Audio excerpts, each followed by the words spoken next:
নমস্কাৰ। আজি মই আপোনালোকৰ বাবে ব্ৰাজিলৰ মহান ফুটবল খেলুৱৈ পেলেৰ জীৱনৰ ওপৰত আধাৰিত এখন চিনেমাৰ কাহিনী লৈ আহিছোঁ। চিনেমাখনৰ নাম হৈছে পেলে বাৰ্থ অফ এ লিজেণ্ড।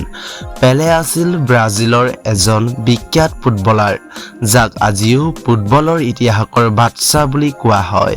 তেওঁৰ বাবেই ব্ৰাজিলে 1958 চনত প্ৰথমবাৰৰ বাবে ফিফা বিশ্বকাপ জিকিবলৈ সক্ষম হৈছিল। আহক আজি জানো কেনেকৈ এজন দুখীয়া ল'ৰা গৈ পৃথিৱীৰ শ্ৰেষ্ঠ ফুটবল খেলুৱৈ হৈ পৰিল। কাহিনীটো আৰম্ভ হয় ব্ৰাজিলৰ এটা সৰু বস্তিৰ পৰা। এই বস্তিৰ ল'ৰাবোৰে জোতা পলিচ কৰাৰ কাম কৰে। কাম শেষ হোৱাৰ পিছত ইহঁতে মানুহৰ কাপোৰ আৰু মোজা চুৰি কৰি তাৰে ফুটবল বনাই খেলিবলৈ লয়। যেনেকৈ আমাৰ এছিয়াৰ দেশবোৰত অলিয়ে গলিয়ে ক্ৰিকেট খেলা হয়, তেনেকৈ তাত ল'ৰাবোৰে গলিৰ মাজত ফুটবল খেলে। এই ল'ৰাবোৰৰ মাজতে এটা ল'ৰা আছিল যাৰ নাম দিখু। এদিন খেলাৰ মাজতে তাৰ সৰু ভাইকক আন ল'ৰাবোৰে পানীত পেলাই দিয়ে। ভাইক কান্দিবলৈ ধৰে আৰু খঙতে পানীৰ পৰা বোকাত তুলি পেলেক মাৰি পঠায়। তাৰ পিছত পেলেও ফুটবল এৰি ল'ৰাবোৰৰ লগত বোকাৰেই খেলিবলৈ ধৰে। ঘৰলৈ আহি দিখুৱে মাকক মিছা কথা কয় যে ইহঁত পিছলি নদীত পৰি গৈছিল, কিন্তু সৰু ভাইকে সঁচা কথাটো কৈ দিয়ে যে ইহঁতে বোকাৰে ফুটবল খেলিছিল। এই কথা শুনি মাকৰ খং উঠে।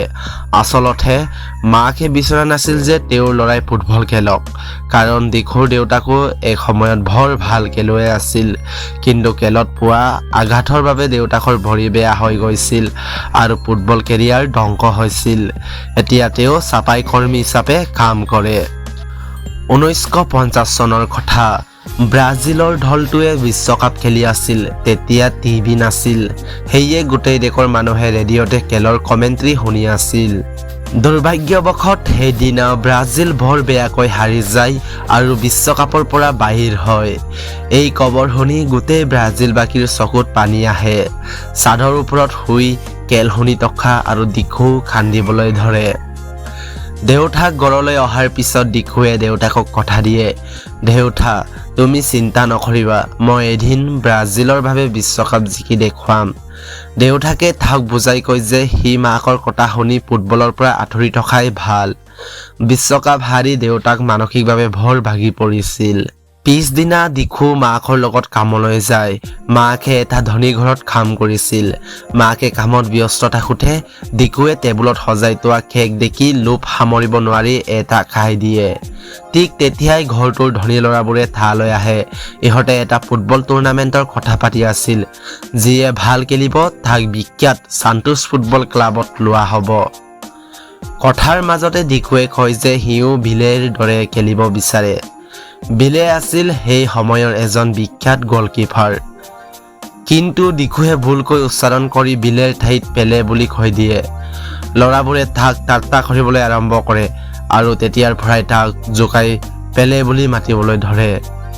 খঙতে ইহঁতে দিখুলৈ ভল্টো মাৰি পঠায় আৰু পানীৰ বাল্টি বাগৰি পৰে। মাকে আহি বাৰে বাৰে ক্ষমা খুজিব লগা হয়। যোৱাৰ সময়ত দিখুৱে টুৰ্ণামেণ্টৰ প্লেয়াৰখন লগত লৈ আহে। বস্তিলৈ আহি দিখুৱে লগৰবোৰক টুৰ্ণামেণ্টৰ কথা কয়। মাকৰ ভয়ত লুকাই চুৰকৈ ইহঁতে এটা দল গঠন কৰে।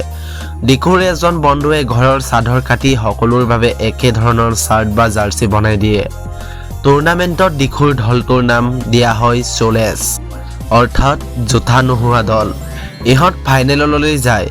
ফাইনেলত ইহঁতৰ প্ৰতিদ্বন্দ্বী আছিল সেই ধনী ল'ৰাবোৰৰ দলটো, যিয়ে দিখুক পেলে নাম দিছিল। দিখুৰ দলৰ কাৰো জোতা নাছিল, সেয়ে ইহঁতে গুদামৰ পৰা বাদাম চুৰি কৰি বেচে আৰু পুৰণি জোতা কিনে, কিন্তু সেই জোতাবোৰ কাৰো ভৰিত ভালকৈ পিট হোৱা নাছিল। খেল আৰম্ভ হ'ল। এনাউন্সাৰে দিখুৰ নাম পেলে বুলি ঘোষণা কৰে। বিপক্ষৰ ল'ৰাবোৰে তাক পেলে পেলে বুলি জোকাই থাকে। জোতা পিন্ধি খেলিবলৈ অসুবিধা হোৱাৰ বাবে হাফ টাইমলৈকে দিখুৰ দলে 6-0 গলত পিছ পৰি থাকে। হাফ টাইমৰ পিছত দিখু আৰু লগৰবোৰ জোতা খুলি পেলায়। জোতা খোলাৰ পিছত ইহঁতৰ খেলৰ ৰূপ সলনি হৈ যায়। ইহঁতে ইমান সুন্দৰ খেলিবলৈ লয় যে খেলটো 6-6 গলত ড্ৰ হৈ যায়। এই মেচত দিখুৱে ইমান ভাল খেলে যে দৰ্শকে তাক উৎসাহিত কৰিবলৈ পেলে পেলে বুলি চিঞৰিবলৈ ধৰে।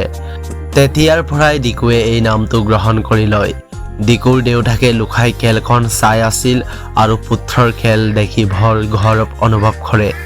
কিন্তু খেল শেষ হোৱাৰ পিছত সেই বাদামৰ গুদামৰ মালিকবোৰে ইহঁতক খেদি আহে। পলাবলৈ গৈ ডিকু আৰু তাৰ বন্ধু এটি গুহাত লুকায়। বৰষুণৰ বাবে মাটি খহি পৰে আৰু ডিকুৰ পৰম বন্ধু ত্যাগুৰ তাতেই মৃত্যু হয়। ডিকুৱে নিজকে দুখী বুলি ভাবে আৰু মাকক কথা দিয়ে যে সি আৰু কেতিয়াও ফুটবল নেখেলে, ভালকৈ পঢ়া শুনা কৰিব।